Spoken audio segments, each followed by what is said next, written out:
बेचने वाला पूरा भारत बेच रहा है। इसी काम में हासिल उसे महारत बेच रहा है। सच बोल रहा हूं कि नहीं बोल रहा हूं? सच बोल रहा हूं कि नहीं बोल रहा हूं? गैस सिलेंडर की कीमत भी 1000 के पार। कहां सोया है चौकीदार, कहां सोया है चौकीदार। दुआ करिए, मेरी आवाज में इतनी ताकत आए कि मेरे सामने प्रधानमंत्री जी बैठे हों और मैं पार्लियामेंट में खड़ा होकर उनसे सवाल करूं। जो हर जालिम से टकराएगी वो आंधी बनाऊंगा। नए अंग्रेज आए हैं, नया गांधी बनाऊंगा। अब तैयार रहना पैदलपुरा वालों कि रेल बिक गई, तेल बिक गया, बिका हवाई अड्डा। सब कुछ बिकता देख के खुश हैं अपने जेपी नड्डा। मौजूदा सरकार ये कह रही है कि हमने देश को अच्छे दिन दिए। ये कैसे अच्छे दिन है भाई?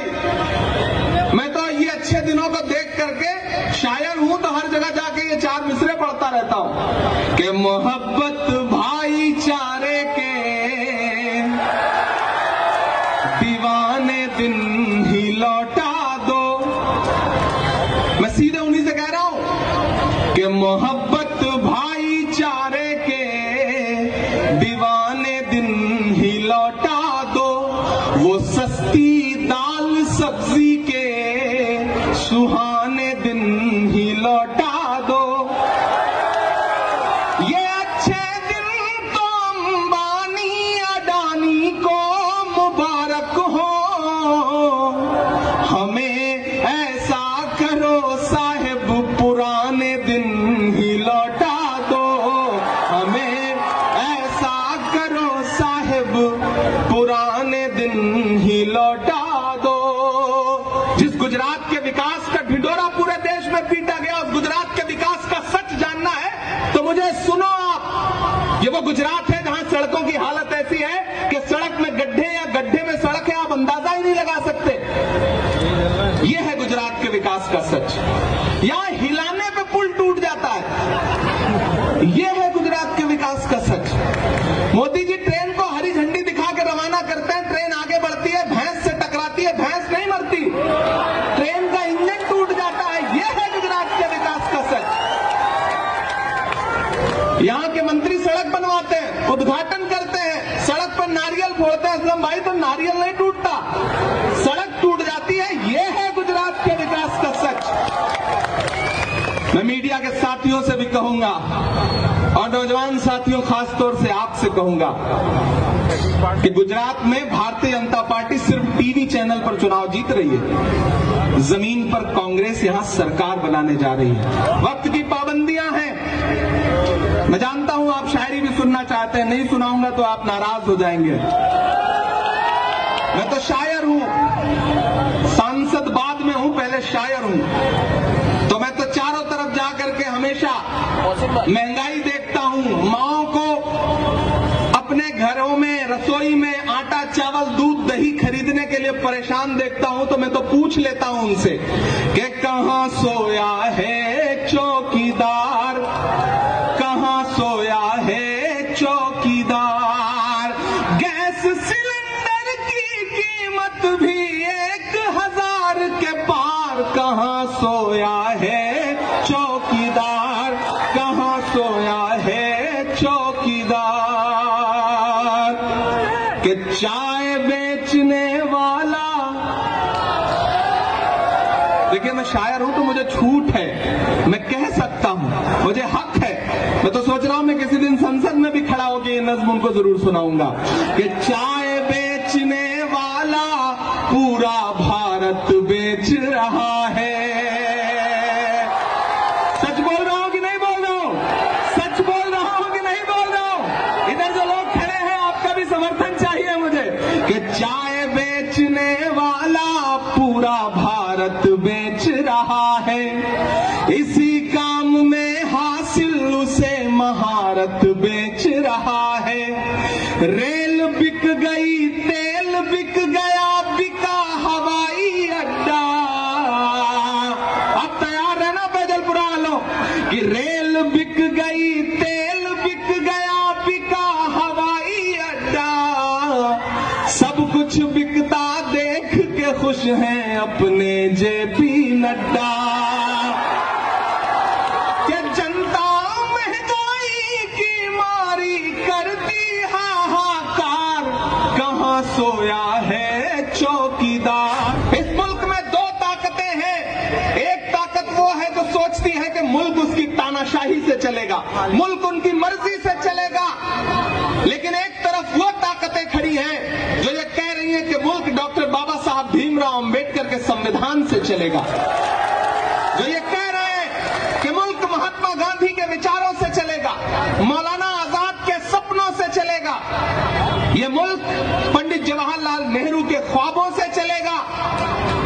और उसी मिशन को लेकर के, उसी ताकत को लेकर के, नफरत के खात्मे के लिए एक शख्स है जो पिछले 83 दिन से हर रोज 25 किलोमीटर पैदल चल रहा है कन्याकुमारी से कश्मीर तक,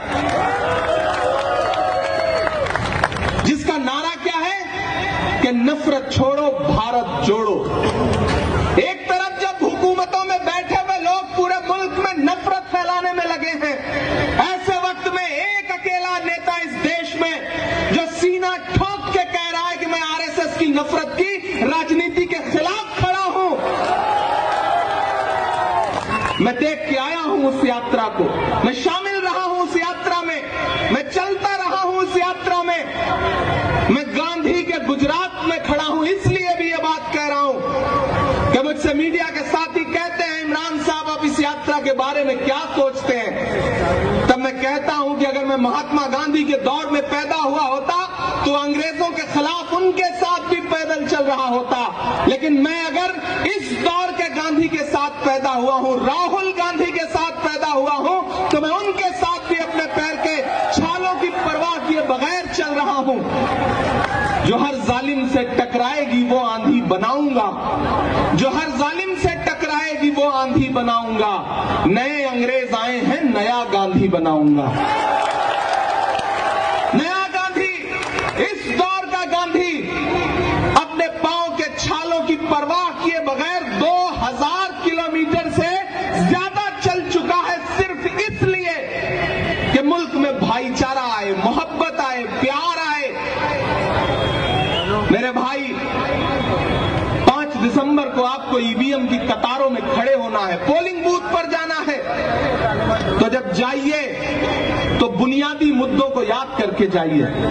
याद करिएगा, बटन दबाने से पहले ये याद रहे कि आपके इसी सूबे में 135 से ज्यादा लोगों ने अपनी जान इसलिए गंवा दी क्योंकि भ्रष्टाचार की वजह से एक ऐसा पुल जिसका रखरखाव किया जाना था वो पुल ढह गया और 135 लाशें बिछ गईं।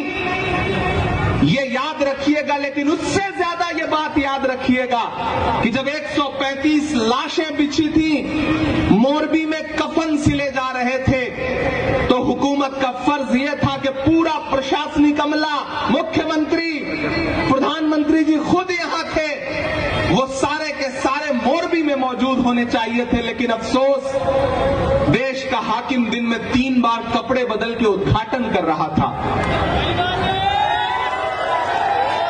याद रखिएगा इस बात को, याद रखिएगा इस बात को। असलम साहब मुंबई से आए हैं, वो मंजर याद रखिएगा कि शाहरुख खान के बेटे आर्यन के पास से 5 ग्राम ड्रग्स की बरामदगी दिखा करके टीवी चैनलों पर सरकारी एजेंसियों ने जो तमाशा करवाया था, उसे याद रखिएगा। लेकिन फिर यह भी याद रखिएगा कि इसी गुजरात के मुद्रा पोर्ट पर हजारों हजार करोड़ के ड्रग्स पकड़े गए और मीडिया में बात तक नहीं हुई। याद रखिएगा, याद रखिएगा। नौजवान साथियों, आप खासतौर से याद रखिएगा कि यह गुजरात है जहां 40 लाख रजिस्टर्ड बेरोजगार हैं, और आप जब नौकरी पाने की तलाश में पर्चा भरते हैं तो पर्चा देने से पहले पेपर लीक हो जाता है, लगातार पेपर लीक हो रहे हैं। याद रखिएगा, याद रखिएगा बटन दबाने से पहले कि यह गुजरात है, यहां शराबबंदी है, लेकिन इसी अपनी जान गंवा देते हैं। और जब मैं और कांग्रेस के बाकी सांसद पार्लियामेंट में खड़े होकर के उस दौरान सरकार से कहते हैं कि जवाब दो इन 70 मौतों का गुनहगार कौन है, तो सरकार कहती है कि हम इस पर बात नहीं करेंगे। याद रखिएगा, जरूर याद रखिएगा, वो आपको भटकाने की कोशिश करेंगे। वो उनका एक मुख्यमंत्री आएगा, वो कहेगा कि राहुल गांधी की दाढ़ी तो सद्दाम हुसैन से मिलती है, वो आपको भटकाने की कोशिश करेगा। लेकिन जब उन्हें कहे तो पलट के आप उन्हीं से कह दीजिएगा कि भैया आप भी आईना देख लो, आपकी शक्ल भी मोदी जी के दोस्त नवाज शरीफ के जैसी लगती है। उन्हें कह दीजिएगा, मुद्दों पे डटे रहिएगा, पूछिएगा कि महंगाई कैसे बढ़ गई। आप तो कहते थे कि मैं चौकीदार हूं, मेरे हाथ में देश की तिजोरी सौंप दो, मैं खजाना नहीं लूटने दूंगा। लेकिन मेरी माओ बहनों, ये याद रखिएगा कि आज से 6 साल पहले एक दिन टीवी चैनलों पर वो नमूदार हुए और उन्होंने कहा कि भाइयों बहनों, आज से 500 और 1000 का नोट बंद। जानते हैं क्यों? क्योंकि आपने अपने पल्लू में छुपा करके, रसोई में आटे के डब्बे में छुपा करके जो थोड़े बहुत पैसे रखे थे ना घर वालों से, ताकि बच्चों की किसी मुसीबत में काम आए, उस पैसे को आपसे छीन के बैंक में जमा करवाना था, ताकि अपने उद्योगपतियों दोस्तों का कर्जा माफ किया जा सके, आपको लूट करके अमीरों की तिजोरी भरी जा सके। याद रखिएगा, तब जाइएगा और वोट करिएगा।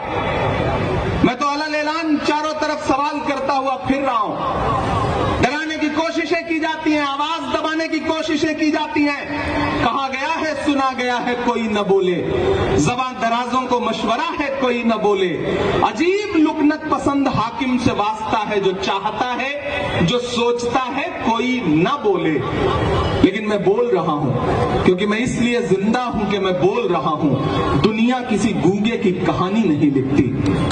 याद रखिएगा कि जब प्रधानमंत्री जी लाल किले की प्राचीर पर खड़े होकर के महिला सम्मान, महिला सुरक्षा का भाषण दे रहे थे, तो उसी दिन, उसी के 2 घंटे बाद, इसी गुजरात में भारत की एक बेटी बिल्किस बानो के बलात्कारी रिहा किए जा रहे थे। याद रखिएगा। अभी 7 दिसंबर से पार्लियामेंट का सेशन शुरू होगा।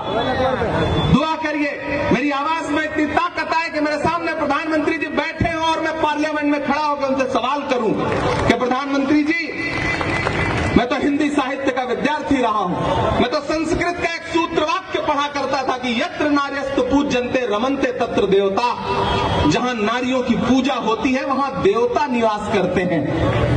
लेकिन मुझे अफसोस है कि जिस देश में नारियों की पूजा होने पर देवता निवास करते थे, वहां नारियों की पूजा छोड़िए, बलात्कारियों की पूजा हो रही है। और प्रधानमंत्री जी चुप हैं। भारत की बेटी के लिए उनके पास एक शब्द नहीं है बोलने के लिए। याद रखिएगा। मैं राजू भाई के लिए आपके पास दामन फैलाने के लिए इसलिए आया, बहुत थोड़ा सा मौका था। इससे पहले एक सभा में था, आदरणीय मल्लिकार्जुन खड़गे जी साहब थे बहरामपुरा में, वहां मौजूद था, वहां से किसी तरह भाग करके यहां पहुंचा, क्योंकि एक मुश्किल